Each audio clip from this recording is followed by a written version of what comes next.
Mr. President, I want to talk for a moment about my REDUCE Act, which is the act to reduce plastic pollution, of which we have a lot. Humans have created 8 billion tons of plastic, and it's all over the place. It's in our water. It's in our rivers. It's in our food. The presiding officer is from Colorado. As he knows, there was a study done that tested the rain falling in Colorado that showed that there were microplastics in the raindrops in Colorado. So we have a plastics problem, and this is a bill whose intention is to solve that plastics problem. And I want to have you think about 3 numbers while I'm making this speech. 2%, 10%, and 2050. 2%, 10%, and 2050. What is 2%? 2% is how much recycled plastic the plastics industry uses in single-use disposable throwaway plastic. We had a hearing in the Environment and Public Works Committee led by Chairman Carper. We had witnesses in who were expert. They said it's actually less than 2%. So the plastics industry is comfortable with a business model in which they're only using recycled plastic for less than 2% of their production of single-use disposable stuff. They will then say, well, yeah, but we don't need to worry about that because then it goes into the recycling bin. Well, first of all, that's not much help if you're only going to use 2% recycled plastic in your plastic manufacturing, and the 98% is all new fossil fuel-based plastic. But here we get to the second number, 10%. When you put plastic in that blue bin and send it out to be recycled, less than 10% of that plastic actually gets recycled.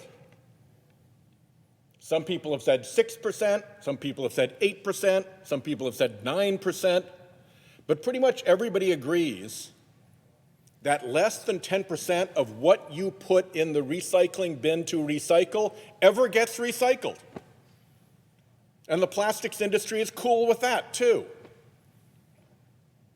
Plastics industry is cool with 2% recycling content in their throughput, in their supply, and they're comfortable with 90% or more of your recycled plastic sent out in the blue bins never being recycled. And this brings me to the third number, 2050. 2050 is the year which on present trends will produce the following state of affairs. There will be more waste plastic floating in the Earth's oceans by mass than there will be living fish. That's the trajectory we are on with an industry that is totally content to use only 2% recycled plastic in its production and to have the recycling system recycle less than 10% of the plastic that goes in. That's where we end up by 2050. And if we're content in this room to confer on our children and grandchildren a world in which there's more waste plastic floating around than there is living fish, then shame on us. This is a trajectory we have to change, and my bill will change it. But of course, the plastic industry doesn't love this. They're happy with using only 2% recycled plastic in their production. They're happy with less than 10% of recycled plastic in the blue bin ever getting recycled. And they don't seem to give a red-hot damn about the trajectory we're on with where we're going to be with waste plastic in the oceans. But they obviously care a lot about the bill, because if you lived in Washington, D.C., and you got the Washington Post, on Wednesday, September 22nd, you got this little gem tucked in your newspaper on the front. It's a very glossy, multicolored handout, and it says, "Stop the plastic tax, keep everyday goods affordable," and then it shows a whole bunch of everyday goods. A bicycle helmet,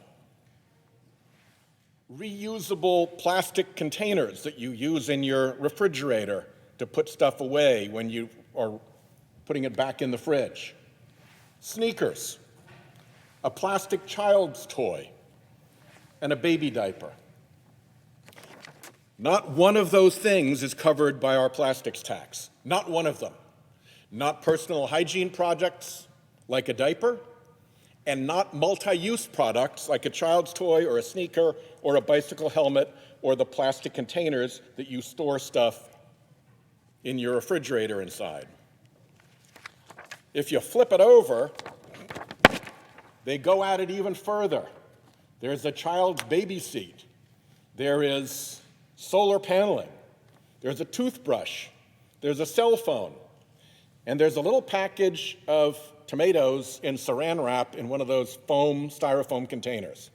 The one thing on this whole page that this plastics pollution fee would touch is that disposable bit of foam.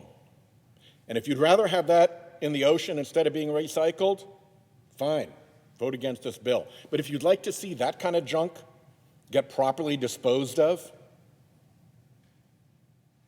you need to support the act. So why do you think the industry got this so wrong?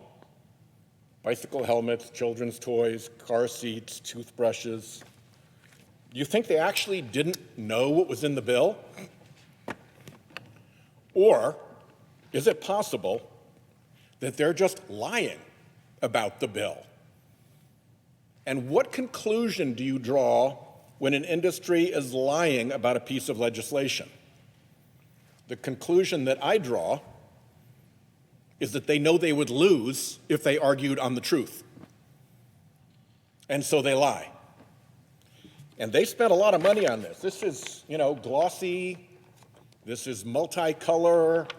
We in politics, we send out mailers. This is not expensive. You put this onto every Washington Post, that's a big deal. They flooded the DC metropolitan area with this glossy pack of lies. So, let's just take a quick look at some of the stuff that they've been saying. Their myth is that the REDUCE Act affects all plastic products. No, read the bill. It is a fee on single-use plastics that targets the fossil fuel companies that make the fossil fuel feedstock for those single-use disposable plastic products. All you have to do is read the bill to see that. I don't know how we could make that any clearer. We specifically exempt anything other than single-use disposable plastics. Further, if it's a single-use disposable plastic that's used in healthcare, that's used in hospitals and patient treatments, we understand that. We exempt that too. It's the plastic spoons and the straws and the wrapping and the foam containers and all the rest of that junk that you can walk down any beach in America and see. That's the junk we're trying to see gets properly recycled by charging a fee on the people who are throwing this stuff out into the environment and not recycling it, or at least 98% not recycling it. Here's the other myth. The REDUCE Act disadvantages U.S. businesses. We will fail in international competition if we do this. Not true. If you're importing plastic, you have to pay just the same way as if you used U.S.-made plastic. This is a fee on plastic that touches the U.S. economy if it is going to be single-use disposable, and we're going to need to think about recycling it. It applies to any company doing business in the U.S. and imports from foreign companies. So that's another made-up myth. And the last one, which is really, maybe it's designed to annoy me, but that the fee on plastics to encourage recycling would actually harm our climate, that this is an anti-climate piece of legislation. The fact of the matter is that by the middle of the century, plastics will account for about a quarter of global oil consumption. This is what the fossil fuel industry is banking on for its future as we start driving electric cars that are nicer than internal combustion cars and cheaper and easier to maintain. By 2030, greenhouse gas emissions from new plastics production will reach 1.3 billion tons. 1.3 billion tons, which is equivalent to running 300 coal-fired power plants. That doesn't sound, to me, much like sustainability. This REDUCE Act is a fair and sensible and effective response to plastic pollution that is filling up our oceans, our rivers, and even our raindrops. The costs will be paid by the fossil fuel industry, where the profit is made. And by the way, when they try to push that cost down to consumers, good luck ExxonMobil telling Coca-Cola, we're raising our prices to you. Coca-Cola and all of its beverage companies have got pretty significant market clout. And they might just say, not so fast, pal, you eat that cost. This is your mess, you clean it up. Anyway, it's a good discussion to have, because 2% of the plastic stream being recycled, 10% or less of plastic in the blue bins ever actually being recycled, and an ocean that has equal parts waste plastic and fish in it by 2050 is not acceptable. I yield the floor.